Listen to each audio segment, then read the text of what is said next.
شروع کر لیں۔ بسم اللہ الرحمن الرحیم۔ جی مولانا صاحب بہت شکریہ آپ کا وقت ہمیں دینے کا۔ یہ سوالات ہیں کافی سارے، انشاءاللہ لوگوں کو فائدہ ہوگا برائے اس کے جواب سے آپ سے سن کے۔ مولانا صاحب پہلا سوال ہے کہ حضرت عیسیٰ علیہ السلام کے بارے میں نا، ان کی واپسی کے بارے میں ہمارے ایک پروفیسر صاحب ہیں، وہ کہتے ہیں کہ حضرت عیسیٰ علیہ السلام کے واپس آنے کا ذکر قرآن میں کیوں نہیں ہے؟ اگر یہ اتنی امپورٹنٹ بات ہے، یقیناً اگر ایسا ہوتا تو قرآن میں ضرور اس کا ذکر ہونا چاہیے تھا۔ اور ساتھ وہ یہ بھی کہتے ہیں کہ عیسیٰ علیہ السلام جو ہیں وہ نبی ہیں، تو وہ کیوں ایک امتی بن کر آئیں گے، وہ اپنا درجہ کیوں کم کریں گے؟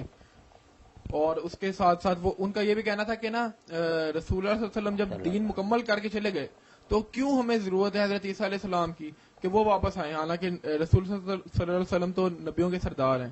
تو اس بارے میں آپ ذرا بتائیں کیا۔ عیسیٰ علیہ السلام کے بارے میں نا جو بات اصولی طور پر ذہن میں رکھنی چاہیے یہ کہ وہ عام انسانوں کی طرح نہیں، ان کے بارے میں نا آدھی سے زیادہ دنیا جو کرسچن کا اعتقاد ہے کہ وہ خدا ہیں، خدا کے بیٹے ہیں، تثلیث کا تیسرا انہیں ثالوث مانتے ہیں، اور اس کے لیے بنیادیں ان کے پاس یہی ہیں کہ وہ بن باپ پیدا ہوئے، زندہ آسمان پر چڑھ گئے، انہوں نے جو معجزات دکھائے، کوڑیوں کو ٹھیک کرنا، مردوں کو زندہ کرنا، یہ ساری چیزیں جو ہے نا خدا کے کام ہیں۔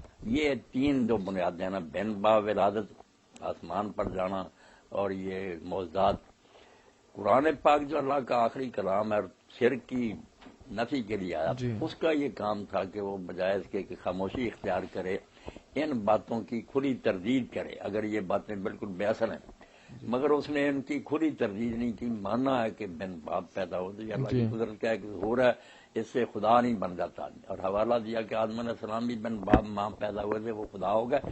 اور یہ جو ہے نا کہ آسمان پر چڑھ جانا، یہ بھی کوئی بات نہیں، اللہ تعالیٰ نے ان کی حفاظت کے لیے اگر یہ طریقہ اختیار کیا اور آسمان پر نہ لے گیا تو اس سے بھی کوئی آدمی خدا نہیں بنتا۔ خاص کر کے یہ کرسچین اور یہودی لوگ جو ہے ان کے لیے تو مثال ہے کہ وہ یہ بھی مانتے ہیں کہ ہنوک نبی جو ہے نا ادریس، یہ بھی زندہ اٹھائے گئے اور وہ آسمان پر ہے۔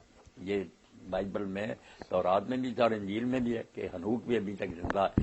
اس لیے یہ بھی کوئی ایسی چیز نہیں کہ جس میں آپ بے نظیر اور کوئی مثال نہ ہو، ایک دوسرا انسان بھی آسمانوں پر ان کے عقیدہ میں، تو یہ بھی خدا بننے کی دلیل نہیں۔ اور یہ معجزات جو وہاں اللہ تعالیٰ باذن اللہ کیا کر کہ اگر وہ مردہ زندہ کر دے تو اللہ کے حکم سے ایسا ہوتا تھا، اللہ جو چاہے۔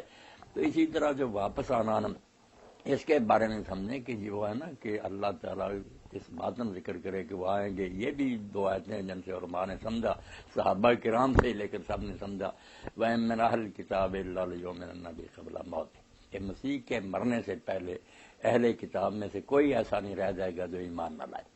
ان کی موت اس وقت ہوگی جب یہ سب ایمان لے آئیں گے۔ اور یہی حدیث میں آتا کہ جب عیسیٰ علیہ السلام دوبارہ آئیں گے تو یہود و نصارہ جو ہے نا یہ سارے کے سارے پھر ایمان لے آئیں گے اور ملت واحدہ اسلام ہی ہوگا۔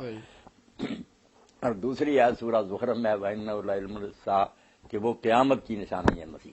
یہاں یہ ابن عباس کہتے ہیں اللہ کی قسم یہ ان کے نزول کی بات ہے کہ وہ آئیں گے دوبارہ تو قیامت سر پر کھڑی ہوگی، پتہ چلے گا کہ اب تھوڑا وقت رہ گیا۔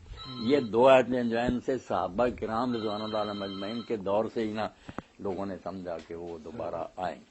اور عیسائی لوگوں کا عقیدہ جس بارے میں ہے کہ وہ زندہ دوبارہ آئیں گے، زمین پر ان کی حکومت ہوگی، اس غلط عقیدے کو اگر یہ غلط تھا تو قرآن کا کام تھا رد کرتا۔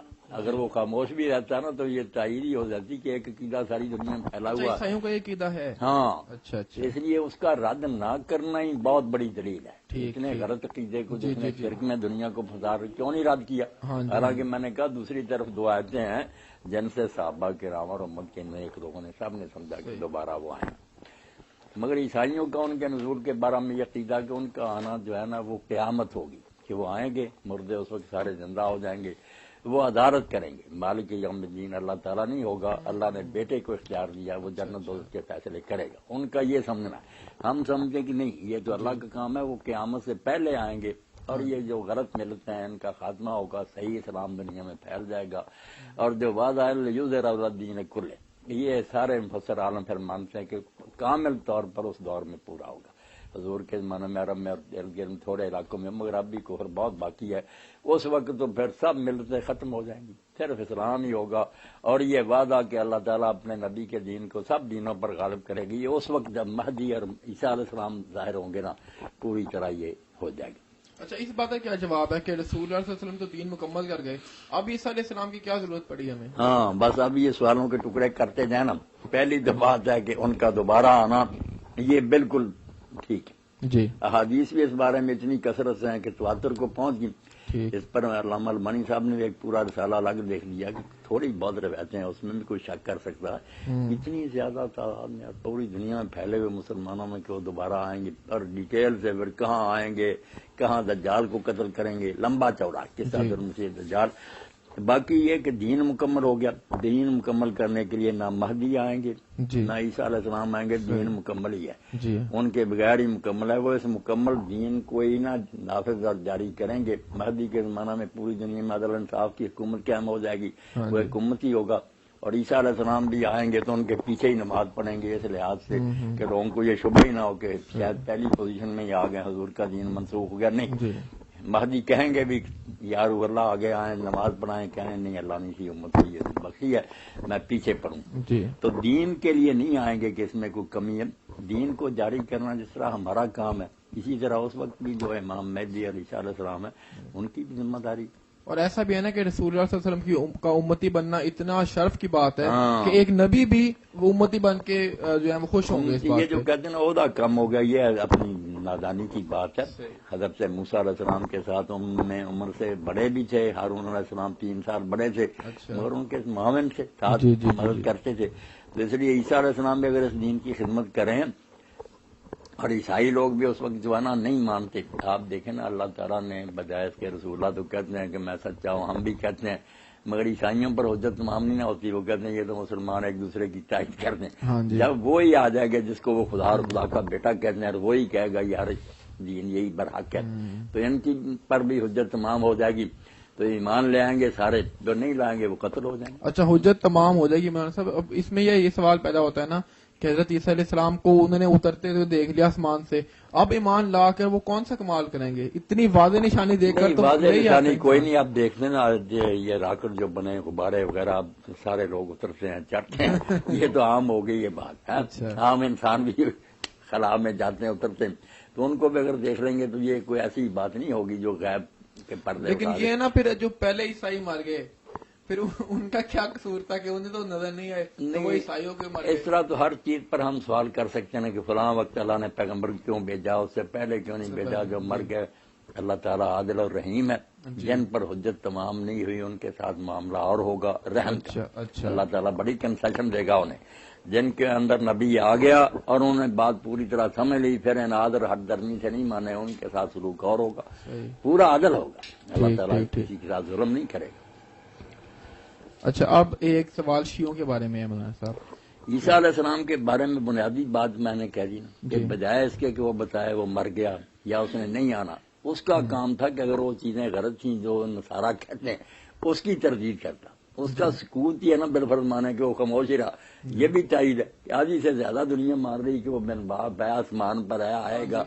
تو قرآن کیا اس نے دین مکمل کیا اگر شرک کا اتنا بڑا گڑھ جو ہے اس کا خاتمہ نہیں کیا. ٹھیک. اچھا، اب اہل تشیع کے بارے میں ہے کہ آپ بہت دو ٹوک انداز میں یہ بار بار کہتے ہیں کہ وہ بالکل صحیح مسلمان ہیں. تو اب سورہ فتح میں اللہ تعالیٰ نے بیت رضوان والے پہلے یہاں روک کر وہ آیت کی طرف پھر یہ سمجھ لیں کہ یہ جتنے گروہ نا بریلوی حضرات ہیں، شیعہ ہیں، دوسرے وغیرہ قادیانیوں کے علاوہ، یہ وہی گروہ ہیں جنہیں ہم اہل الاہواء والبدع کہتے ہیں کہ انہوں نے کئی باتیں من گھڑت بنائی ہوئی ہیں، بدعت ہے ان کے اندر، گمراہیاں ہیں. یہ سب کچھ ٹھیک ہے، مگر صرف یہ ہے کہ کافر نہیں. کفر جو ہے نا کہ ایک آدمی سمجھے کہ واقعی رسول اللہ نے فرمایا اور مانے کہ ہاں رسول اللہ نے فرمایا مگر میں آپ کو نبی نہیں مانتا، آپ کی بات میرے لیے کیا دلیل ہے، یہ ہے کفر. اگر وہ کہتا ہے کہ مجھے اس روایت پر اعتماد نہیں، اس کے راوی کمزور ہیں یا اس کا معنی یہ نہیں دوسرا، تو پھر بے شک اس کی تعویل اور شبہ کتنا غلط اور باطل ہونا، وہ کافر نہیں. اس نے یہ نہیں کہا کہ میں قرآن نہیں مانتا یا رسول اللہ نہیں مانتا، غلط تشریح کر رہا. تو یہ اور ہمارے اس جمعہ کا خطبہ بھی یہ تھا کہ شبہ فاصلہ جو نا وہ غلط خیال کتنا غلط ہو مگر جب انہوں نے پناہ لے لی کہ اس شبے کی وجہ سے ہم نہیں یار مانتے یہ بات، تو پھر وہ کافر ہونے سے بچ گئے. اگر کھلم کھلا کہتے بغیر کسی شبہ کے کہ بالکل ٹھیک ہے یہ بات مگر ہم نہیں مانتے اس کتاب کو، نہ اس نبی کو مانتے، یہ سارا کفر ہے.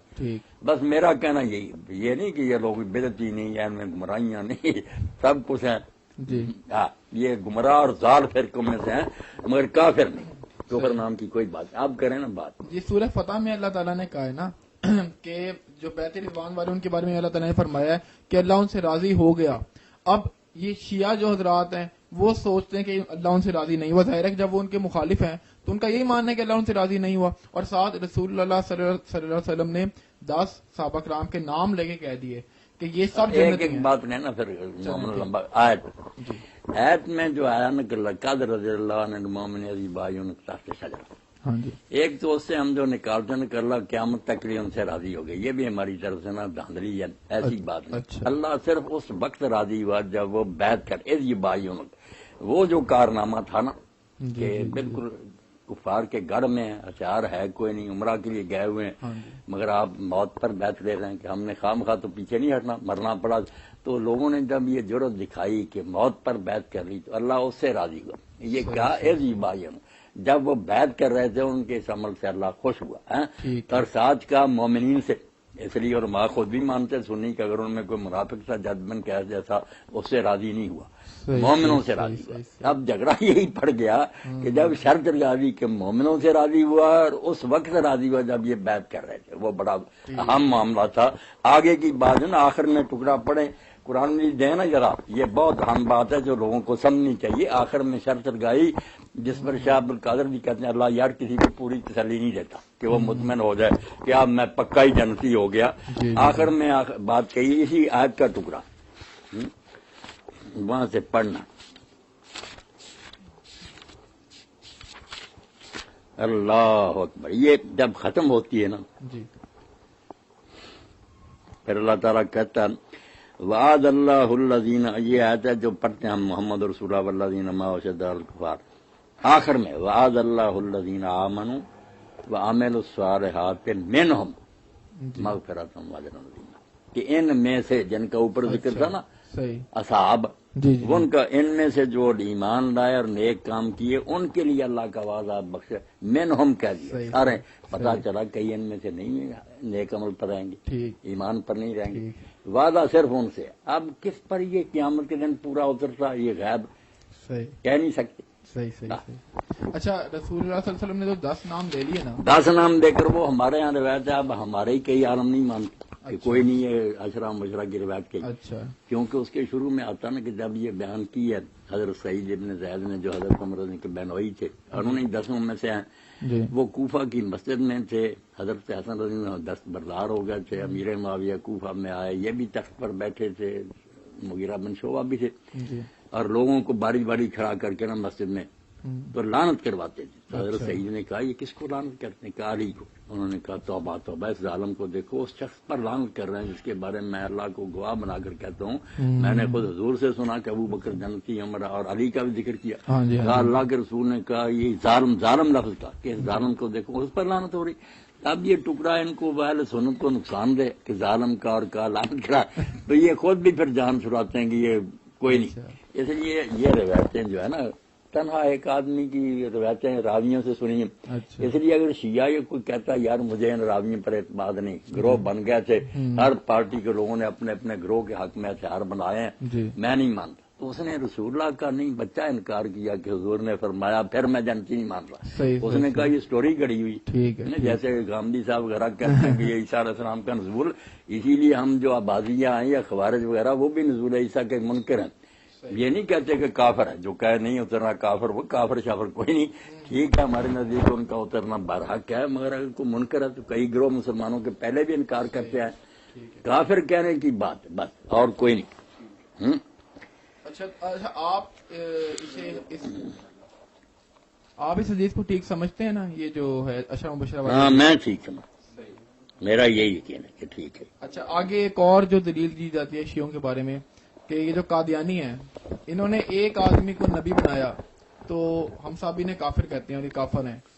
تو جو شیعہ ہیں انہوں نے 12 اماموں کو جو انبیاء سے بھی اوپر لے گئے ہیں 12 اماموں کو، ان سے بہتر کہتے کوئی ہیں؟ شک نہیں کہ شیعہ حضرات کا یہ عقیدہ امامت جو ہے نا جی کہ یہ بھی اللہ کی طرف سے چنے ہوئے لوگ ہیں، نبی کی طرف ان کو بھی اللہ علم دیتا ہے اور وہ علم خطا سے خالی ہے، ہاں جی۔ معصوم عن الخطا ہے، اور ان کی معرفت بھی لازم ہے ورنہ اعمال ضائع ہیں۔ ہاں جی نبی علیہ السلام کے علاوہ پہلے سارے نبیوں سے یہ افضل ہیں، ہے تو یہ انتہائی غلوور بات کو بہت انہوں نے بڑھا دیا، جی مگر پھر بھی جب انہوں نے یہ اعتراف کر لیا نا بڑے بڑے کٹڑوں نے بھی کہ یہ عقیدہ ضروریات دین میں سے نہیں بن سکا، شروع میں چونکہ کئی لوگوں نے اختلاف کیا سنیوں نے، اس لیے اس کا منکر کافر نہیں، اس کو ہم وراثت کا حصہ دیں گے، نکاح اس سے کریں گے، نمازیں اس کے ساتھ پڑھیں گے، اس وجہ سے یہ قادیانیوں سے الگ ہو گئے۔ قادیانی جو ہے نا وہ تو بالکل اس کو نبی کا اسٹیٹس دیتے نا کہ جو اس کا منکر ہے وہ کافر ہے، اس کی نماز جنازہ نہیں پڑھیں گے، حتیٰ کہ ہمارا چھوٹا سا بچہ مرے تو اس کے بارے میں بشیر الدین محمود نے کہا کہ تم عیسائیاں ہندوؤں کے بچوں کے جنازے پڑھتے ہو،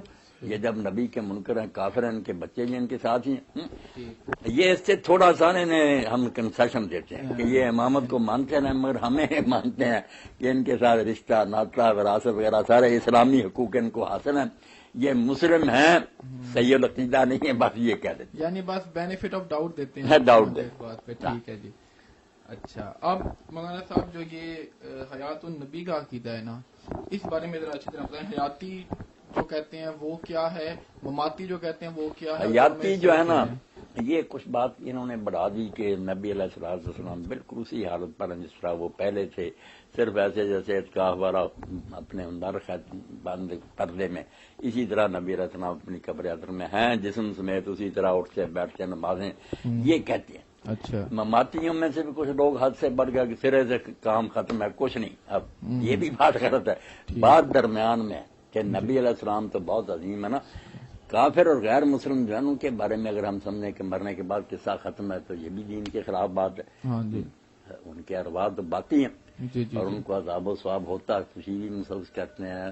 اللہ تعالیٰ جہنم کے بارے میں کہتا ہے نا فرعون اس کے ساتھیوں النار یعرضون علیہا غدوا وعشیا کہ صبح و شام وہ جہنم کے آگے سے گزارے جاتے ہیں، وہ یوم القیامت اس دن وہ کہا جائے کہ داخل ہو جاؤ اشد العذاب، اس دن تو سچ مجھ اندر ہی چلے جائیں گے، اب دکھایا جاتا ہے صبح و شام، اس لیے یہ عذاب و ثواب قبر ہے ہی، کچھ لوگ تو ہوتا نا، مگر وہ نہ تو اس دنیا کی زندگی کی طرح کہ جسم اس کے ساتھ ہے، جسم میں تو روحیں اسی وقت داخل ہوں گی جب قیامت آئے گی، دوبارہ روحیں لوٹا دی جائیں گی، اٹھ کر لوگ کھڑے ہو جائیں گے، تو اس لیے یہ کہا جائے نا کہ انبیاء علیہ السلام کے اجساد جو ہیں وہ حدیث پاک میں فرمایا کہ اللہ نے وہ زمین پر حرام کر دی، ان کو کھاتی نہیں، کئی شہیدوں کی بھی لاشیں 40 سال بعد نکالی گئی شہداء احد کی، کیونکہ نہر امیر معاویہ سے انہوں نے نکالی تو راستے میں آتی تھی، انہوں نے کہا جس جس کی قبر ہے راستے سے ہٹا لے، تو نکالے تو کفن بھی اسی طرح تھے، تو اس لیے لاش محفوظ ہے یہ ماننا، دوسرا جو ہے نا کہ روحیں ان کی باقی ہیں، ان کو درود و سلام پہنچتا ہے، اس حد تک تو حیات النبی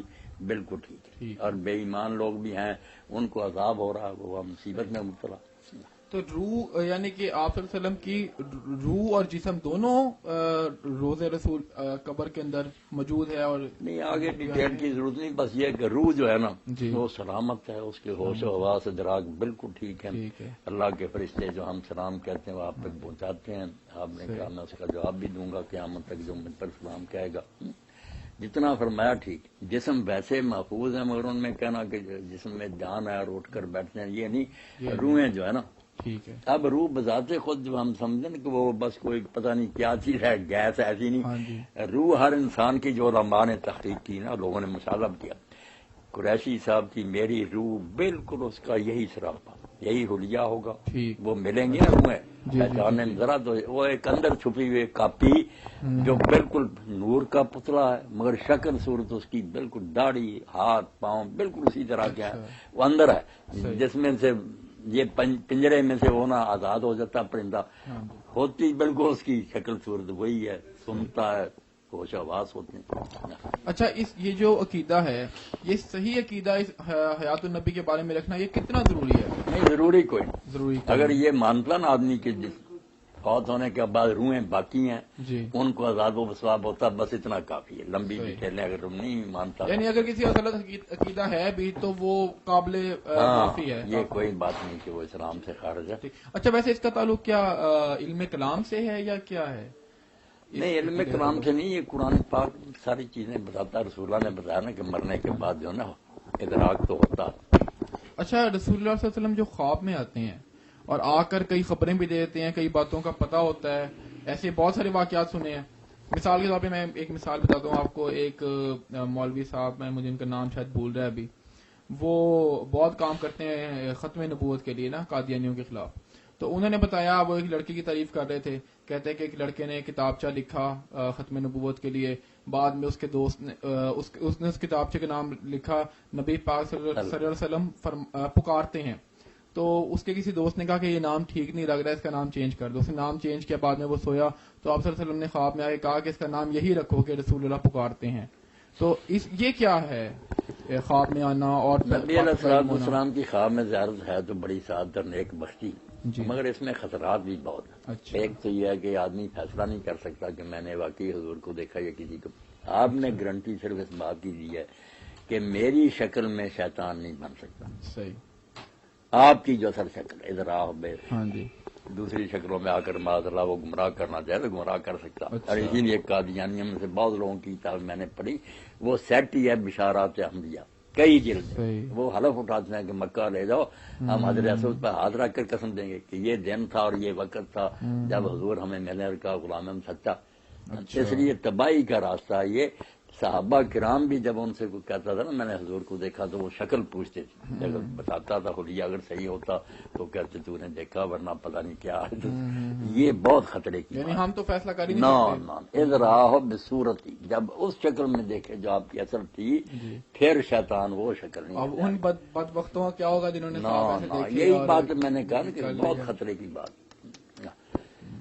اور یہ بات بھی طے شدہ کہ خواب میں آپ کچھ بھی کہیں نا اس پر عمل نہیں آدمی کر سکتا جب تک جو دنیا میں رہتے ہو آپ دیکھیں نا قرآن و سنت اس سے اس کو ٹیلی نہ کر لیا جائے کہ بات اس سے ملتی ہے یا اس کے بالکل خلاف. اچھا، صحیح ہونے کا چانس تو ہے نا اس بات کا. تو مطلب آپ صلی اللہ علیہ وسلم کو آپ کو اصل شکل میں دیکھے تو بہت ہے اس کے آدمی کی ایمان کی محبت کی انسان علم ہوتا ہے باتوں کا. کون سی؟ ابھی بھی رسول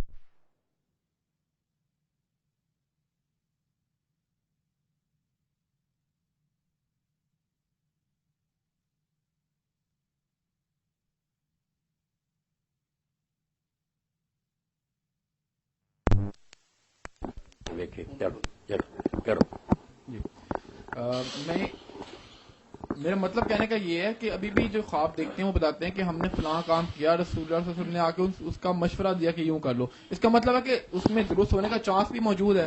اب اگر درست ہے تو اس کا مطلب ہے کہ یہ مان لیا جائے کہ آپ صلی اللہ علیہ وسلم کو باتوں کا پتہ ہوتا ہے جو کچھ دنیا میں ہو رہا ہے اور وہ آ کے لمبی چوڑی باتوں میں پھنسنے کی ضرورت نہیں. آپ اس کو اس طرح حل کریں کہ کئی مرتبہ خواب میں آپ ایسے بندوں سے بھی ملتے ہیں جو زندہ ہے، آپ کے دوست یا کوئی رشتے. اب ان سے صبح آپ پوچھیں کہ آپ آئے تھے یہ باتیں ہوئی ہیں، اگر تو وہ کہیں ہاں ہمیں پتا ہم آئے تھے تو پھر سمجھ لیں کہ حضور بھی خود آتے ہیں.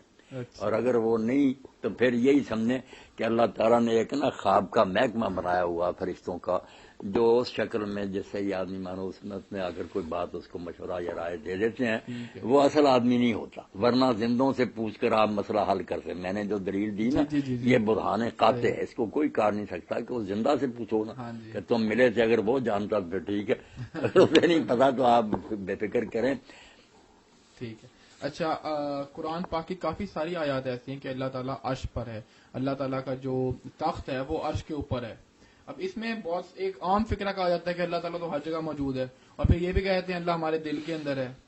اور یہ بات میں نے خود نہیں پڑھا لیکن میں نے سنا ہے کہ مولانا مودودی نے بھی ان آیات پر تعویل کی ہے جو اللہ تعالیٰ کے عرش پر ہونے پر ہے. تو اس پہ کیا تعویل تو سارے لوگوں کو کرنی پڑتی ہے. جہاں آ جاتا نا کہ اللہ تمہارے ساتھ ہے، جب تم تین ہوتے وہ چوتھا ہوتا، پانچ جب چھوٹا ایت ہے نا قرآن واہ ماں وہ ہوتا تمہارے ساتھ. اب یہ جو ہے نا ہمارے سلفی حضرات یہ کہہ دیتے ہیں کہ فلاں بزرگ نے اس کی تعویل کی ہے کہ علم کے ساتھ وہ تمہارے ساتھ. انہوں نے بھی علم کے ساتھ اپنی طرف سے بڑھا دیا، وہاں تو وہ کہ وہ خود تمہارے ساتھ ہوتا. جیسے انہوں نے تعویل کر لی مولانا مودودی اور دوسرے لوگوں نے بھی تعویل کر لی کہ وہ عرش پر ہے کا مطلب یہ نہیں کہ وہاں محدود ہے. اچھا، وہ زبیر علی ضعیف صاحب ہیں، وہ کہتے ہیں کہ اللہ تعالیٰ کے عرش پہ ہونے کا اگر کوئی منکر ہو نا تو وہ تو پکا کافر ہو جاتا ہے. نہیں، عرش پر ہونے کا منکر کوئی نہیں، اس کا مطلب کرنے میں اختلاف ہے نا. آیت تو ٹھیک ہے کہ ثم استویٰ پھر عرش پر. اب استوا کا معنی کئی تو بیٹھا کر دیتے ہیں، ہمارے عام لوگ یہ بھی غلط ہے. اچھا. یہ کوئی نہیں، بلند ہونا کہ عرش سے بھی بلند ہے، اس لیے عرش ہی پتہ نہیں کروڑوں دیگر نیچے اور اللہ اس سے بھی بہت پڑے ہو. وہاں صرف یہ آتا ہے کہ وہ عرش سے بھی بلند ہے. مانا لفظ کا جو ہے نا استعلا کہ عرش سے بھی اوپر ہے. اب وہ کتنا اوپر ہے یہ کوئی نہیں جو ہے نا کہ استقرا کہ وہ اوپر بیٹھ گیا، یہ غلط ترجمہ، یہ کوئی نہیں اس کا صحیح مانا. اچھا ایک سوال جو اب جو ہے نا اس کے بارے میں بات سمجھنے کی، جی ٹھیک ہے اللہ تعالیٰ کا عرش ہے، اس پر وہ جس طرح بھی ہے بلند ہے، مگر جو غرض ہے نا اللہ تعالیٰ کے بیان کرنے کی وہ یہ نہیں کہ ہمیں یہ بتایا جائے کہ کوئی عرش ہے وہاں اللہ ہے. وہ صرف یہ ہے کہ اللہ تعالیٰ نے دنیا بنا کر اس کا انتظام دوسروں کے حوالے نہیں کیا. جو شرک کرنے والے لوگ کہتے ہیں نا بنایا اللہ نے ہے مگر چلا اب دوسرے رہیں، اس نے ان کو دے دیا. اللہ نے اس کا رد کیا. جہاں جہاں یہ آتا ہے پہلے زمین و آسمان کا بنانا، جی پھر آتا کہ پھر وہ تخت پر بیٹھا. یہ اگر ترجمہ کر دیں تو تخت پر بیٹھا. تخت پر بیٹھنا برآمد تھی کہ بادشاہ کا تخت ہوتا تھا، اس پر بیٹھتا. جس کے پاس تخت ہوتا تھا وہ حکمران ہوتا تھا. اس لیے مراد یہ ہے کہ بنانے کے بعد اس کا انتظام اور اس کی جو ہے نا حکومت وہ بھی اس کے اپنے ہاتھ میں. اللہ لہ الخلق والامر، سن لو اسی نے دنیا بنائی ہے، اسی کا حکم چل رہا ہے. یعنی مقصد یہ ہے. اب زیادہ لمبی جیسے تخت کیسا ہے بیٹھا کیسے یہ جیسے اللہ کا پتہ نہیں اس کا آپ کیا پتہ چلے گا. اچھا یعنی ان آیات کی تشریح ان آیات سے مراد یہ ہے کہ لوگوں کے ذہن میں بٹھایا جائے کہ اس دنیا کی حکومت اللہ کے اپنے ہاتھ میں. ان آیات کی تشریح میں اختلاف کی گنجائش موجود ہے. ہاں گنجائش پرانے وقتوں سے. صحیح. اچھا بڑے بڑے نیک لوگوں نے تعویل کا راستہ بھی اختیار کیا. انہوں نے عربی زبان سے حوالے دیے کہ یہ دیکھ لو اقتدار کا یہ سمبل ہے، حکومت جس کے ہاتھ میں ہوتی کیا دیں اس کے تخت اس کے قبضہ میں. ہاں جی ہاں جی دونوں گروہ ٹھیک ہی ٹھیک ہیں، مومن ہی مومن. صحیح. اچھا کہتے ہیں اب یہ قرآن پاک میں ہے نا آیت کہ اللہ نے 6 دن میں زمین اور آسمان بنائے. بالکل 6 دن. اب 6 دن کا فیصلہ کرنے میں شروع سے رائے مختلف ہوگی کہ وہ 6 دن یہی ہیں جو کچھ لوگوں نے کہا اس وقت تو سورج چاند ہی نہیں تھے جس وقت یہ بات ہے، یہ دن کہاں تھے ہونے سے. اس نے کہا نہیں بعد میں تو آخر بنے نا جتنا ٹائم ان میں 6 دنوں میں وہ اس لحاظ سے 6 دن کہہ دیا گیا. کچھ نے کہا نہیں 1000 سال جو 50,000 سال اللہ نے کہا میرا دن وہ ہے، وہ دور کے معنی میں لے لیتے. نہیں ایسا میرا سوال اس میں یہ ہے کہ یہ شاید ایک انوکھا صحیح سوال ہے کر لیں پوچھا کہ اللہ تعالیٰ اب مجھے اللہ تعالیٰ کو 6 دن کیا کہیں گے کہ لگ گئے؟ نہیں لگ گیا کہنا کفر ہے. کفر ہے نا. نہیں آپ دیکھیں 6 دن میں بنائے اس سے کیا مراد؟ یہ تو ہر معاملے میں آپ سوال کر سکتے ہیں کہ بیج کو درخت بننے میں اتنا عرصہ لگتا ہے، یہ اللہ تعالیٰ ایک دن میں کیوں نہیں درخت اس کو پورا بنا دیتا. بچہ جو ہے نا 9 مہینے میں وہ پیٹ میں ایک قطرہ جو ہے پھر انسان بنتا ہے. یہ تو ہر جگہ بحث چلتی رہے گی. ایک چھوٹا سا پتھر ہے اس کو ہیرا بننے میں سالوں لگ جاتے ہیں. تو کوئی بات نہیں، اللہ تعالیٰ نے اپنی حکمت اور بات ہے، قدرت اور بات. جی صحیح. قادر مطلق تو ہے کہ لمحے میں سب کچھ کر دے، مگر اس نے حکمت سے نا آپ ہی ضابطے بنائے کہ یہ چیز اتنے عرصہ میں تیار ہوگی. یہ ہر معاملے میں آپ دیکھ رہے کہ تدریج آہستہ آہستہ کوئی چیز کمال بھی پہنچتی. بس چلیں سوال تھوڑا عجیب سا تھا بس میرے ذہن میں آ گیا. نہیں کر لیں میں نے موقع دینا آپ کو، آپ اتنی دور سے آئے کوئی بات نہیں. اچھا یہ توصیف الرحمان صاحب جو ہیں سعودی عرب والے، اللہ انہیں بھی خوش رکھے، مہربانی فرمائے. وہ انہوں نے ایک بڑی لمبی چوڑی تقریر کی مولانا مودودی کے خلاف، اور وہ کہتے ہیں کہ مولانا مودودی جو ہے نا وہ احادیث پر عقلی اعتراضات کرتے ہیں. انہوں نے کچھ مثالیں پیش کی جن میں مودودی صاحب یہ لکھتے ہیں کہ یہ حدیث کی سند بالکل ٹھیک ہے، اس میں جو سند میں کوئی اختلاف نہیں، کوئی مسئلہ نہیں، لیکن لگتا ہے کہ یہ حدیث ٹھیک نہیں ہوگی. تو اس کا آپ کیونکہ مودودی صاحب کے بڑے فین ہیں، مودودی صاحب کا میں مدعا ہوں توصیف الرحمان صاحب کے سب دین کے خادموں کا میں خادم، مگر یہ سمجھنا چاہیے کہ یہ پہلے بھی بڑے بڑے علماء جو ہے نا لکھ کے آئے کہ اگر کوئی حدیث جو ہے نا قرآن سے ٹکراتی ہو یا عقل عامہ کے خلاف ہو یا وہ ایسے مشاہدے کے خلاف ہو تو باطل ہی باطل ہے. اس کی سند کو کیا دیکھیں. ایک سند ہے نا اس روایت کی، اس پر ابن قیم لکھتے ہیں کہ اگر آسمان کے سورج ایسی بھی ہوتی کہ جس نے عشق کیا مگر پاک دامن مرا اسی عالم میں تو شہید ہے. اب کچھ لوگ اس کو بھی کہتے ہیں صحیح، مگر وہ ابن قیم کہتے ہیں یار یہ آسمان کے سورج جیسا بھی ہوتی سند تو ماننے کی بات ہے کہ حضور عشق کی باتیں کہتے ہیں. آپ کی زبان سے تو عشق کبھی نکلا ہی نہیں، انہوں نے ڈانٹ کی. تو یہ کوئی عجیب بات نہیں کہ ایک بات جو بالکل شان نبوت کے خلاف نظر آئے اس کو رد کر دیا جائے عقل کی وجہ سے. عقل صحیح جو ہے یہ نہیں کہ ہر آدمی کا مجھے سمجھ نہیں آتی میں رد کر دوں. پوری طرح دنیا کا عقل مند کہ یار یہ سیٹ نہیں ہوتی بات، تو پھر ماننا ہی پڑے گا کہ نبی علیہ السلام ایسی بات نہیں کہہ سکتے. اچھا ایک حدیث یہ بھی ہے، سند تو یہ ہے نا کہ راوی ٹھیک ہے مگر راویوں کو غلط فہمی بھی ہو سکتی. اب ایک پورا رسالہ جو پڑھنا چاہیے سیرت عائشہ رضی اللہ تعالیٰ عنہ کے ساتھ سید سلیمان ندوی رحمۃ اللہ نے لگا دیا علامہ زرکشی کا، بہت پیارا وہ چیپٹر وائز ہے کہ اما عائشہ نے جو صحابہ کی غلطیاں درست کی نا، کہا کہ اللہ اس پر رحم کرے، حضور نے بات اس رنگ میں کی تھی. اب وہ سندیں صحیح ہیں، صحابی بھی سچا، مگر بات جو ہے نا ہو گئی اور طرح پہنچانے میں. جیسے وہ کہتے ہیں کہ حضرت عمر رضی اللہ عنہ ان کے بیٹے کہتے ہیں کہ میت جو ہے نا اس کو عذاب ہوتا گھر والوں کے رونے سے، تو انہوں نے کہا قرآن کہتا ہے کوئی کسی کا بوجھ نہیں اٹھائے گا، اس لیے گھر والے روتے ہیں تو وہ بھگتے پھریں گے، میت کو عذاب کیوں ہوتا؟ تو لوگوں نے کہا پھر وہ جھوٹے، انہوں نے کہا توبہ توبہ، وہ اللہ ان دونوں پر رحم کرے، سچے ہیں. بات یہ تھی کہ ایک یہودی عورت مر گئی تھی، اس کو اپنے امنوں کی وجہ سے عذاب ہو رہا تھا، یہ ادھر رو رہے تھے، تو حضور نے کہا یہ ادھر رو رہے ہیں اپنی مصیبت کو پھنسے ہوئے ہیں، وہ ادھر عذاب اس کو ہو رہا. یہ نہیں کہا تھا کہ ان کے رونے سے عذاب ہو رہا، یہ جو علت بنا لیا یہ ان کا فہم ہے، یہ غلطی. ایسی بہت حدیثیں ہیں، وہ پورا رسالہ پڑھنے والا جو استدراک کی اما عائشہ نے، تو سند صحیح ہونے سے یہ ضمانت نہیں ملتی کہ آدمی کو غلط فہمی نہیں ہوگی، یہ بات ادھر ادھر نہیں ہوگی، سچے سے سچے آدمی کو بھی مغالطہ لگ جاتا. حضرت صلی اللہ علیہ وسلم کی ایک یہ حدیث ہے نا کہ میں نے یہ پڑھا تھا اور مجھے ورڈنگ اس کی یاد نہیں، کچھ مفہوم اس کا ایسا تھا کہ چھوت کی سے کوئی بیماری نہیں لگتی. تو یہ حدیث سناتے تھے نا کہ لا ادوا، یہ متعدد بیماریاں کوئی چیز. تو یہ ہم دیکھتے ہیں آج کل ہوتی تو ہیں ایسی بیماریاں. اب اس کا یہی پھر سنایا گیا، شعب چشم ہو گیا، نزلہ ہو گیا. اس پر کہا کہ اس طرح ایک طرف تو یہ، دوسری طرف یہ کہا آپ نے کہ کوڑی سے اس طرح دور بھاگو جس طرح نا آدمی کسی خوفناک چیز سے بھاگتا. تو کہتے ہیں اگر یہ ادوا نہیں تھا تو متعدد بیماریاں، تو یہ کیوں کہا کہ مجنون سے کوڑی سے دور بھاگو. پھر اس کا کیا، اس کا حل یہی کہتے ہیں کہ بعد میں پھر ابو ہریرہ چھوڑ گیا اس حدیث کو، چھوڑ دیا کہ مجھے غلط فہمی ہوئی ہے. یہ سارا وہ رسالہ جو ہے نا بہت اس کام میں مفید ہے کہ سندیں ٹھیک ہیں، صحابی بیان کر رہے ہیں، انہوں نے بات نہیں صحیح طرح یاد رہی. ٹھیک. اچھا، یہ جماعت المسلمین جو ایک نیا فرقہ بنا ہے، اس کے بارے میں تو بتائیں، یہ کیا لوگ ہیں، یہ کیسے لوگ ہیں؟ بس متشددین کا ایک گروہ ہے جو خوارج کی علامتیں جن میں کہ کافروں والی آتے ہیں، مسلمانوں پر چشمہ کرتے ہیں، انہیں پوری طرح کافر ہی سمجھتے ہیں، نہ ان کے ساتھ نماز پڑھتے ہیں، نہ ان کا جنازہ پڑھتے ہیں، اپنا باپ بھی مر جائے تو اس کے جنازے میں شریک نہیں ہوتے. یہ خوارج کی جو ہے نا شاخیں یہ چلتی رہیں گی دجال کے آنے تک. حضور نے فرمایا ایک سینگ ٹوٹے گا دوسرا نکل آئے گا. یہ متشدد پیدا ہوتے رہتے ہیں جو کافروں والے حکم مسلمانوں پر لگاتے ہیں. صحیح. اچھا، اب ہمارے جو بریلوی دوست ہیں، اور اس کی سزا انہیں ملتی کہ یہ خود گروہ آگے بن جاتے ہیں، پھر وہ کہتے ہیں شاہ صاحب کا گروہ دوسروں کو کافر کہتا ہے، وہ انہیں کافر کہتے ہیں.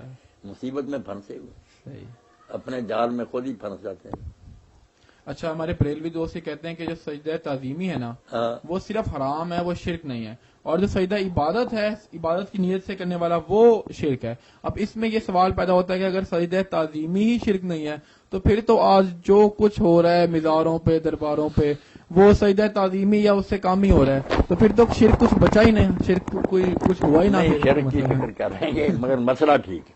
بات جو ہے نا بڑی علمی ہے کہ نیت کے فرق سے نا پھر حکم بدل جاتا. ایک آدمی کسی کو معبود سمجھ کر سجدہ کرتا ہے کہ یہ خدا ہے، خدائی اس کے ہاتھ میں ہے، یہی ساری مشکلیں حل کرتا، وہ سجدہ عبادت ہے نا. ایک آدمی جو ہے نا وہ سلام کے طور پر غلط سلام اس نے کر لیا کہ پاؤں پڑ گیا. یہ ایسے جیسے آدم علیہ السلام کو فرشتوں نے سجدہ کیا، یوسف علیہ السلام کو ان کے بھائیوں نے قرآن پاک میں آتا کہ سجدے میں گر گئے. تو یہ سجدہ تعظیمی تھا اس دور میں نا، سلام کا ایک طریقہ تھا کہ لوگ اس طرح جھک جاتے تھے، اس کو خدا نہیں سمجھتے تھے، نہ اس نیت سے سجدہ کرتے تھے. اب اسلام میں وہ سجدہ تعظیمی بھی حرام ہے. یہ چور دروازہ بند کر دیا گیا کہ لوگ کریں گے عبادت کے لیے مگر بہانہ بلا لیں گے. تو یہ دین کی تکمیل ہے کہ اب اس کو حرام کر دیا گیا. انہوں نے مان لیا کہ حرام ہے. پورا رسالہ لکھا مرحوم نے کیا کہ یہ سجدہ تعظیمی بھی حرام ہے. مگر اب بھی کوئی بیوقوف کرے اور واقعی قسم اٹھایا کہ میں نے یار سلام کر دیا تھا اس کو طرح، تو مشرک نہیں ہوتا. پہلے حرام کا مطلب ایک کبیرہ گناہ اس نے کیا.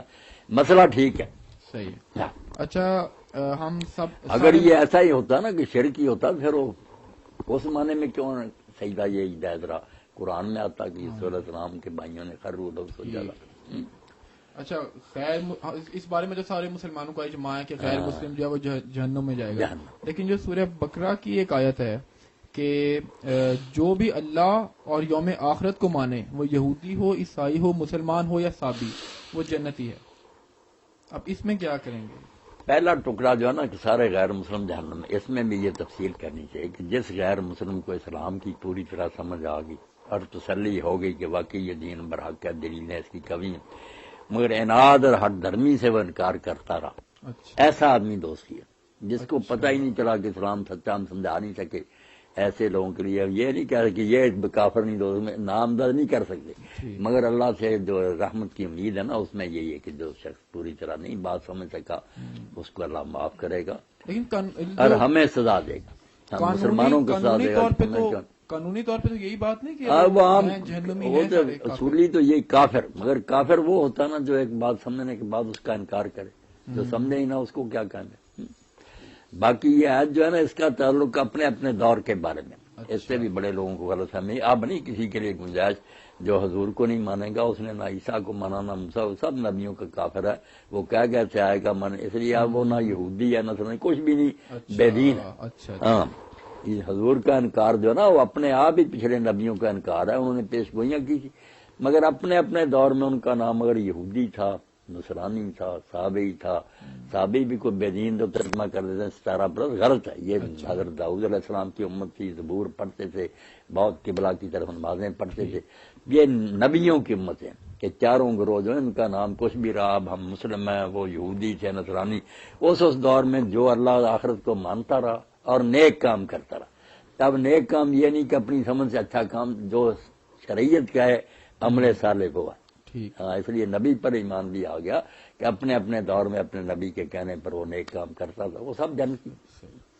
اچھا یہ تصوف والے جو اہل تصوف ہیں وہ کہتے ہیں کہ تصوف شروع ہوا ہے اہل صفا سے، کہ وہ جو صحابہ کرام تھے جو بیٹھے رہتے تھے سارا دن بس علم سیکھتے تھے اور عبادتیں کرتے تھے، تو وہ کہتے ہیں کہ ان سے تصوف چلا ہے. ان کا کوئی تعلق ہے تصوف سے واقعی یا نہیں؟ یہ بے علم لوگ جو ہے نا، انہوں نے جب اس بارے میں سوچا نا کہ تصوف کہاں سے نکلا، اس کا روٹ کیا، تو کئی لوگوں نے کہا صفا سے ہے، مگر دوسروں نے رد کر دیا کہ صفا سے اگر صفت بنے نا صفیون بنتا ہے، اس میں واو نہیں آتی اور فا پر شد ہے، صفیون. پھر یہ کہنا چاہیے تھا، یہ نہیں. کچھ نے کہا صوف سے نکلا، صوف اون کو کہتے ہیں. یہ پشمینہ پہنتے تھے پہلے صوفی جو تھے نا، اون کا لباس پہنتے تھے اپنے آپ کو نا پسینہ آئے اور تنگی ہو، اس لیے کہلاتے ہیں. مگر زیادہ لوگوں نے جو کہا انہوں نے کہا یہ اصل میں صوفی جو ہے نا، جو جیسے ہم فلاسفی کہتے ہیں، یہ حکمت کو کہتے ہیں، یونانی حکمت جو ہے اس کو صوفی. تو یہ لوگ بھی جو حکمت کے حامل تھے نا، دین کی گہرائی اور باریکی کی باتوں، وہ پھر اس صوفی ہونے کی وجہ سے، اس تصوف کی فلسفے کی وجہ سے نا صوفی ہو. اچھا یہ تو آپ نے لفظ کا کہا ہے نا، یہ لفظ کا لفظ. لیکن جو اصحاب صفا تھے وہ کیا اصحاب صفا ایسے کوئی نہیں تھے، دنیا سے کٹے ہوئے تھے نہیں. وہ جب تک ان کی شادیاں وغیرہ نہیں ہوئی تھی مسجد میں ٹھہرتے تھے پردیسی لوگ. جب ان کا نکاح ہو جاتا یہ پھر اپنے اپنے گھر. اچھا اصحاب صفا جہاد پہ جاتے تھے؟ جاتے تھے، بڑا جہاد پر جاتے. پورا رسالہ ابن تیمیہ لکھا کہ سب باتیں ان کے بارے میں غلط ہے، وہ کوئی تارک دنیا لوگ نہیں تھے.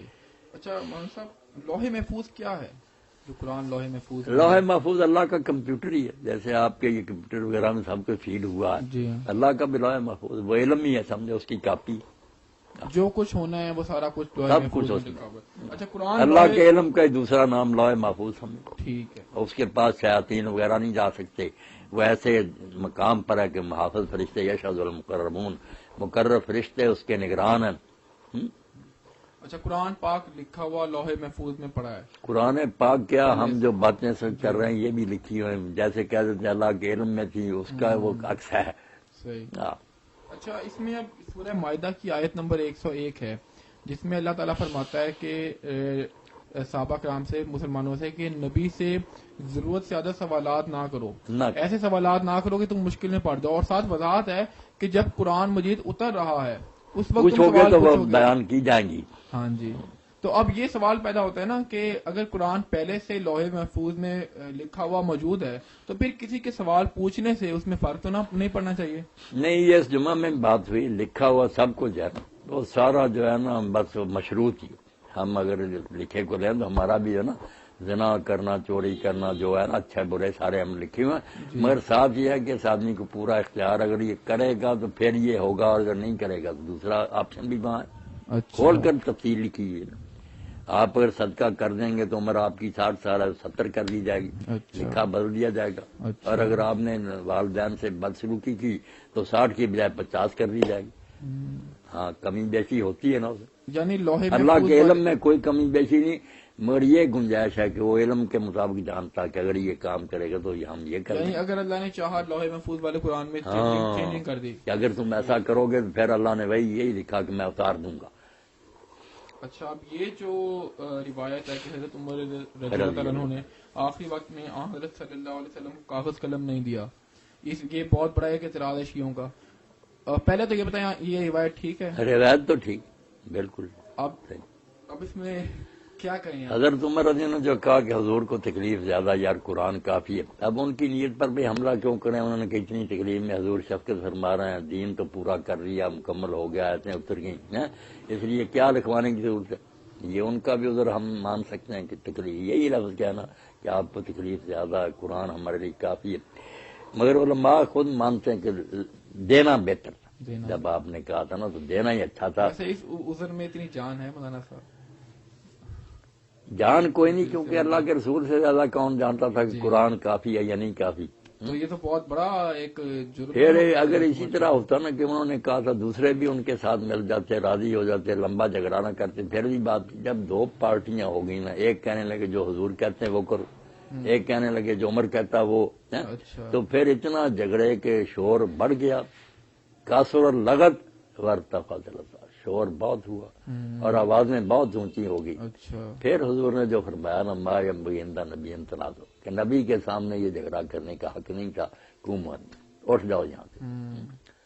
اس سے بعد ذرا خطرناک بن گئی. آپ نے کہا نبی کے ہوتے ہوئے تم نے یہ جھگڑا کیا. اور ہمارے لیے تو پریشانی کی بات ہے نا، ہم نے اب قرآن مجید میں آتا بھی ہے کہ نبی کی آواز سے آواز اونچی نہ کرو ورنہ تمہاری نیکیاں ضائع ہو جائیں گی. جی بالکل. اب حضرت اسی سے جان چھڑانے کے لیے مولانا شبلی نعمانی نے الفاروق میں یہ راستہ اختیار کیا کہ اس حدیث کا انکار کر دیا جائے کہ اتنا اہم واقعہ مگر صرف ابن عباس بیان کرتے ہیں، وہ چھوٹی عمر کے تھے، کسی اور نے یہ بیان کیا. اس طرح کے کرینے بنا کر نہ انہیں چاہ کے جان چھڑا لیں. مگر یہ دیوبند اور اہل حدیث سب اٹھ کھڑے ہوئے بریلی ایک صحیح حدیث کا تم انکار کرتے ہو. اس نے کہا صحیح ہے تو پھر حضرت عمر کو بری کرو، کسی عدالت میں لے جاؤ کیس یہ کہ آخری وقت پیغمبر خاص دار کرتا، اور خاص بھی اتنی مبارک ہے اگر تم ایسا کرو گے تم میں جھگڑے نہیں ہوں گے، اختلاف نہیں ہوں گے.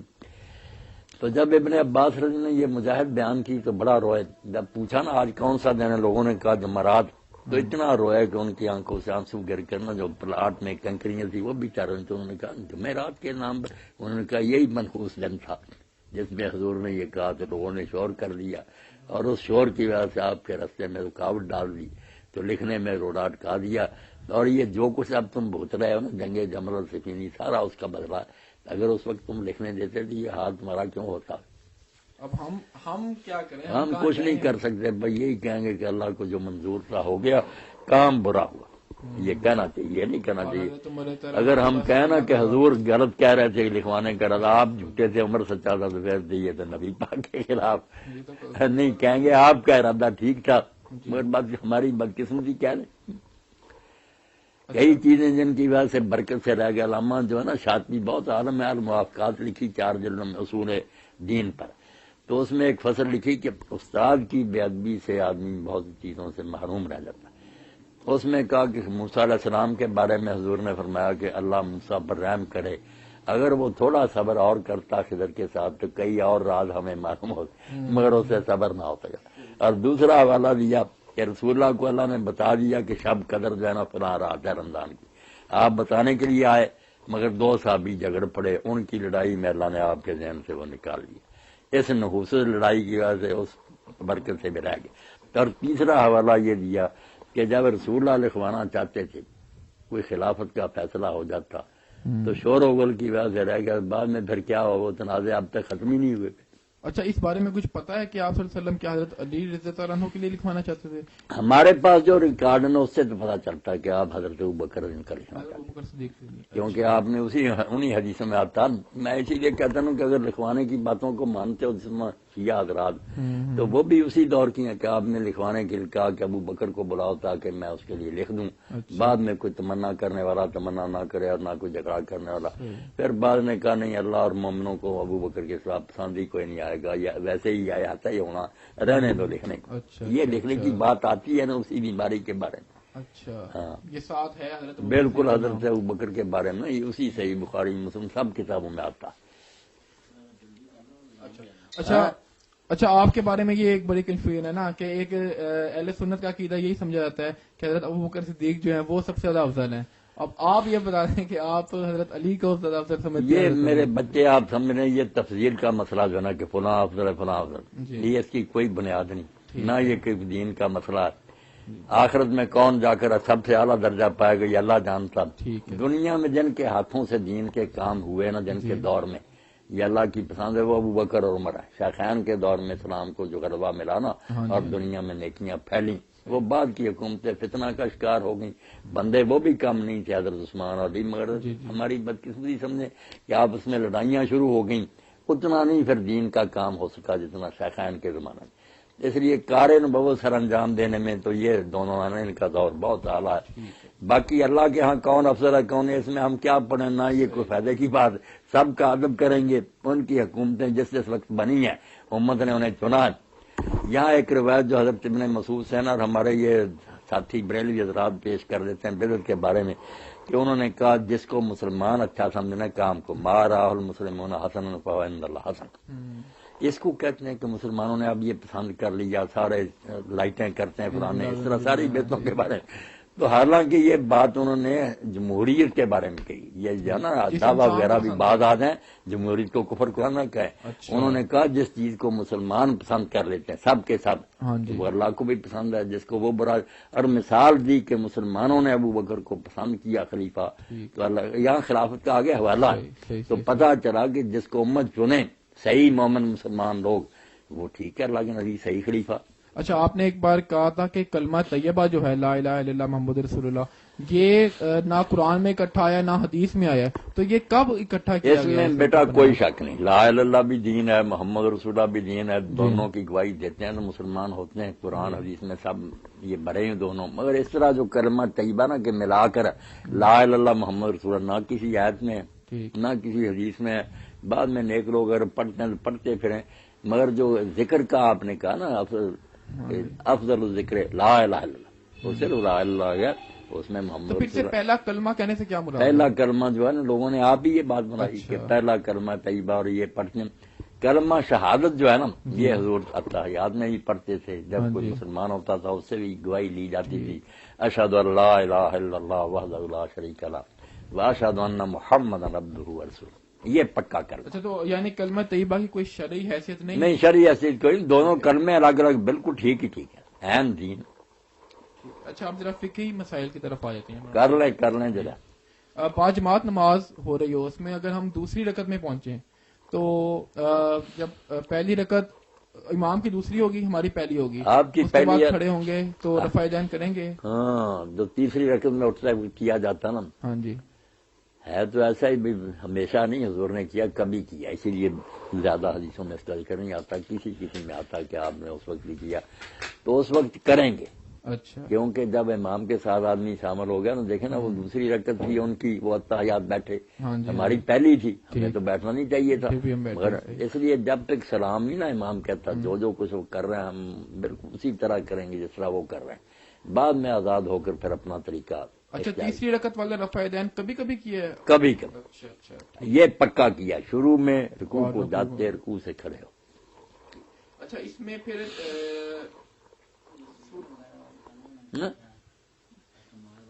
اچھا پرائز بانڈ اور انشورنس کے بارے میں نا آپ ذرا اپنا واضح موقف یہی ہے کہ یہ پرائز بانڈ یا بینکوں کے سود وغیرہ سب ناجائز ہیں، یہ انشورنس ٹھیک انشورنس ٹھیک کیا آپ پیسے جمع کرائیں سارے وہاں قسطیں اور پھر کوئی حادثہ پیش آ جائے تو تعاون کر دیں، تو یہ تکافل اجتماعی جو ہے نا، ایک دوسرے کو سہارا دینا۔ اچھا، کہنے والے کہتے ہیں اس میں سود بھی ہے اور اس میں جوا بھی نہیں، ہے۔ وہ سود وغیرہ اگر کرتے ہیں تو وہ تو ہر جگہ پھنس گیا نا، وہ لوگوں کا اپنا گناہ۔ یہ بذات خود بات ٹھیک ہے کہ لوگ مل کر اگر ایسے پیسے اکٹھے کرتے نا، جی۔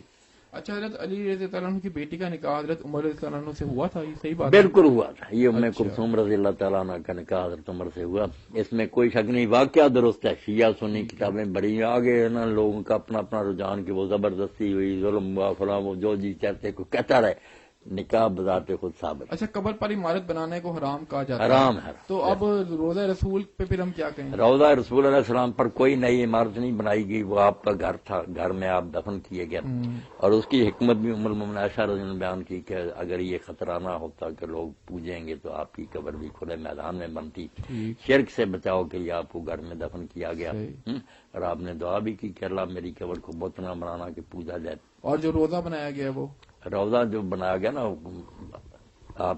آپ کی قبر اور صاحبین کی، اسی طرح کچی روضہ جو آپ حضرت عائشہ کا حجرہ تھا وہ بھی تھا۔ بعد میں ایسا سب پتہ لگتا ہے تاریخوں سے کہ لوگوں نے آواز سنی گرنے کی، یقین نہیں کہ شاید وہ گر گیا حجرہ، کوئی اندر نہیں گیا۔ یہ کہتے ہیں نا قبروں تک یہ جھوٹ بولتا، کوئی نہیں گیا۔ عمر بن عبدالعزیز نے جو 5 کونا بنا دی نا دیوار، اس کے بعد کوئی راستہ نہیں رکھا، اس لیے اندر کا کوئی پتہ نہیں۔ مگر مسجد جب بڑھائی گئی نا ولید کے زمانہ میں، ادھر ادھر اس کو بڑھا دیا، پھر یہ مکان بھی اندر آ گیا۔ اب اس کو پھر بے ادبی سے بچانے کے لیے کہ چھت پر اگر کوئی چڑھے تو وہاں ذرا نشان بنا دیا گیا کہ یہاں قبریں ہیں نیچے، تاکہ معمار وغیرہ جو ہے نا پرہیز کریں۔ گنبد تو 8ویں صدی ہجری میں اوپر بنا۔ یہی بات تو پھر اولیاء کی قبروں کے لیے بھی نہیں، اولیاء کے لیے ایسی کوئی مصیبت نہیں کہ ان کو اس طرح کیا جائے۔ جب اللہ کے رسول نے کہہ دیا کہ میں نے منع کیا یمنا القبر، قبروں پر کچھ نہ بنایا جائے۔ اچھا، اب جہاد کے بارے میں آپ نے یہ کہا کہ جو جہاد جب مسلمان ملک پر قبضہ ہو جائے غیر مسلموں کا تو جہاد فرض عین بن جاتا ہے، تو اب جو ہم کروڑوں اربوں مسلمان جو خالی بیٹھے ہوئے جہاد کے بغیر، تو ہمارا کیا پھر ہوگا؟ یہ تو مجھے جیسے ہم نمازیں چھوڑے بیٹھے ہیں، دین سارا چھوڑے بیٹھے، یہی سمجھے گناہ ہے مسئلہ پکا کہ ہجوم ہو جائے نا، دشمن گھوسا ہے ہمارے علاقوں میں تو اس کا چھڑانا سارے مسلمانوں پر فرض ہو جاتا ہے۔ جو آگے جہاد ہے نا اقدامی کہ ہم دنیا میں دین کو غالب کریں، اس کا حق تو اس وقت ہے جب ہم اپنے علاقوں میں اسلام قائم کریں، پورا عدل و انصاف ہو، پھر لوگوں کو ہم دعوت دیں کہ یہ نظام یار تم بھی درآمد کرو، ہمارے زیر سایہ آ جاؤ۔ وہ بھی عقلمند ہوں گے تو خود شوق سے آئیں گے کہ ایسا نظام تو ہر جگہ ہونا چاہیے۔ جو اپنا دین تباہ کر کے بیٹھے اپنے گھروں میں، ان کو کیا حق ہے کہ دوسروں کے علاقے میں گھستے پھریں؟ مولانا صاحب یہی علاقہ چھڑانے کے لیے الگ ہے، وہ ہے دفاعی کہ ہمارا علاقہ ہی انہوں نے چھین لیا۔ اچھا، مسئلہ اس میں یہ ہے نا کہ پھر لوگ کہتے ہیں کہ مولوی فتوے تو لگاتے ہیں جہاد کے، خود نہیں جاتے جہاد سے، اس کا پھر کیا؟ نہیں، اس کے لیے پھر جو ہے نا استطار طریقہ کہ کوئی ایک آدمی سربراہ ہو، اس کے تحت لوگ منظم ہوں، اسلحہ بھی اکٹھا کریں، وہ ساری شرطیں تو عقلی بھی ہیں اور دین میں بھی ہیں۔ یہ تو نہیں کہ خام خواہ ہر آدمی تنا اٹھ کھڑا ہو، مرتے جائے اور نتیجہ کچھ بھی نہ ہو۔ اس کے لیے کچھ طریقہ سوچنا وہ تو ہونا چاہیے۔ اچھا، یہ جو اقدامی جہاد ہے اس پہ بہت اعتراض کیا جاتا ہے، اقدامی جہاد لازم ہے، غیر مسلموں کی طرف سے بڑا اعتراض ہوتا ہے، اور پھر بات یہ عقلاً بات اگر سوچیں کہ جب امریکہ قبضہ آتا ہے، لڑائی کرتا ہے افغانستان پہ قبضہ کرتا ہے، ہم اسے تو برا کہتے ہیں، اور خود ہماری یہی نہیں، اس کے لیے مجھے یہ بات سمجھنی چاہیے، حق اور باطل کا فرق ہے۔ حق کو حق ہے کہ وہ دوسرے علاقوں میں بھی اپنی مداخلت کرے، باطل کو حق نہیں۔ حکومت ہے ہماری، وہاں ہماری کسی جگہ کو ڈاکو قبضہ کر رہے ہیں تو یا ان کی جہاں بدامنی ہو تو جو جائز حکومت ہے اس کا حق ہے کہ وہاں وہ اقدام کرے۔ مگر ڈاکو یہ مطالبہ کریں کہ ہم اگر چاہتے ہیں دوسرے علاقوں میں گھسنا تو یہ حکومت روکتی ہے، آپ آتی ہے۔ بے حکومت جو ہے نا وہ قائم جائز حکومت ہے آئین کے مطابق۔ ہمیں پتہ ہے نا کہ ہم ٹھیک ہیں مسلمانوں کو، اب وہ تو ہم نے نہیں، وہ کرتے نا جو مرضی، ہم نے ان کے پیچھے حق کو نہیں ختم کر دینا۔ ہمارا دین برحق ہے، اس میں عدل ہے، انصاف ہے۔ ہم چاہیں گے کہ پوری دنیا میں زبردستی انہیں کلمہ نہیں پڑھائیں گے، یہی کہیں گے کہ ماتحت رہو، امن سے رہو، ہر طرح کی سہولتیں حاصل کرو، اپنے مذہب پر عمل کرو۔ اچھا، پھر مرتد کی سزا جو قتل ہے اس پہ بہت ہم یہ حق اور باطل کا فرق پہلے کریں، یہ علم سے جو کریں پہلے فیصلہ کر لیں، مگر جو حق ہوگا نا، حق کو یہ بالکل ہے یہ استحقاق کہ وہ برائی کو ختم کرنے کے لیے اقدام کرے۔ باطل اگر یہ اس کے بدلے میں مانگے کہ مجھے بھی حق دوں، یہ غلط بات، تم باطل ہو، تمہیں کیوں حق دیا دے؟ اچھا، جو مرتد کی سزا قتل ہے، اس پر بہت اسلام پر حملے ہوتے ہیں کہ یہ کیسا مذہب ہے، انہوں نے زبردستی مسلمان بنا کے رکھا ہوا ہے. اور یہ بھی ہم دیکھتے ہیں کہ جو لوگ نو مسلم تو آرام سے ہو جاتے ہیں، غیر مسلم ملکوں میں بھی لوگ مسلمان ہو جاتے ہیں، انہیں کوئی کچھ نہیں کہتا، لیکن کوئی غیر مسلم ہو جائے تو پھر وہ اسے ہم قتل کریں گے. تو اب اس میں یہ نا کہ اگر وہ بھی کوئی مسلم یہاں سے دفع ہو جائے نا اور ان غیر مسلم ریاستوں میں جا کر اسلام سے پھر جائے تو ہمیں قتل کرنے کی ضرورت نہیں، نہ وہاں پیچھا کریں گے. اچھا، اگر اسلامی ریاست میں رہتے ہوئے ایسا کریں نا تو اس کی سزا قتل ہے. اس کی وجہ یہ ہے کہ اسلامی ریاست میں یہ قرآن حدیث جو ہے نا، یہ مذہب نہیں ہوتا کہ ایک آدمی نے عقیدہ تبدیل کر لیا، یہ آئین ہوتا، اس میں عمل کرتا. ایسے یہ وہ کہے نا کہ میں اب اس کو نہیں مانتا تو سادہ لفظوں میں یہ سمجھیں کہ اس نے ملک کے آئین کے خلاف بغاوت کا اعلان کر لیا. بغاوت کی حساب ساری دنیا میں قتل ہے، کیونکہ ان کا مذہب الگ ہے، چرچ اور اسٹیٹ الگ ہے، اس لیے وہاں یہ قتل مرتد نہیں ہوتا. ورنہ ریاست کا باغی وہاں بھی ہو جائے قتل ہی ہے اس کی. اچھا، جہاد کے علاوہ جو دوسرا بڑا یہ سمجھنا اسلامی حکومت جہاں وہ آئین قرآن و سنت ہوگا نا، وہاں اگر وہ اعلان کرے گا کہ میں اب اس کو اپنا آئین نہیں مانتا تو وہ مرتد پھر باغی ہوگا اور کیا ہوگا. ٹھیک. اچھا، جو سب دوسرا بڑا اعتراض اسلام پہ کیا جاتا ہے نا، حملہ، وہ یہ کہ حضرت عائشہ کا جو نکاح ہے. اللہ تعالیٰ. اب اس میں ایک تو یہ کہ غیر مسلم تو جو اعتراض کرتے ہیں تو کرتے ہیں. اب جب ہم نئی خبریں سنتے ہیں کہ کسی گاؤں میں کسی پنچایت نے جناب 40 سال کے آدمی کا نکاح جو ہے وہ 9 سال 10 سال کی بچی سے کر دیا، یہاں پہ سارے ہم لوگ یہی کہہ رہے ہوتے ہیں کہ یہ جہالت ہے، یہ غلط کیا ہے، تعلیم کی کمی ہے. ہمارے یہاں جو یہ نکاح وغیرہ ہوتے ہیں یہ ظلم ہی ہوتے ہیں، ہم لوگ اپنے بنی وغیرہ کرتے ہیں تو یہ ٹھیک ہے. رسول اللہ کے نکاح جو ہے نا انہیں اس طرح نہیں سمجھنا چاہیے جیسے ہم عام لوگوں کے نکاح کو سمجھ. آپ کے سارے نکاح اگر پڑھیں گے نا آپ، وہی کے ذریعے ہوئے، اللہ تعالیٰ نے خود وہ چناؤ کیے اور کئی عمر کی عورتیں، کوئی بوڑھی، کوئی جوان، کوئی بچی، سب آپ کو دی ہیں تاکہ آپ کے گھر میں یہ سارے نمونے قائم ہوں. رما عائشہ کے بارے میں تو اگر آپ ان کے سوانے پڑھیں تو پتہ چلتا ہے کہ جو ذہانت اور علم اللہ نے انہیں دیا تو وہ اس قابل تھیں کہ حضور کی گود میں پلیں، بیوی تو رہ گئیں، بچی کی طرح آپ انہیں پالیں، دین سکھائیں. اور جتنا دین امت نے ان سے مجاہد سیکھا کسی مرد سے بھی نہیں سیکھا. اچھا، اب اگر بہت دین انہوں نے سیکھا اور مسجد نبوی میں یہ قرآن والے بیٹھے ہیں، پھر حدیث والے پردے کے پیچھے سب کو پڑھا رہی ہیں، شاعری تک اور نصب عرب کا.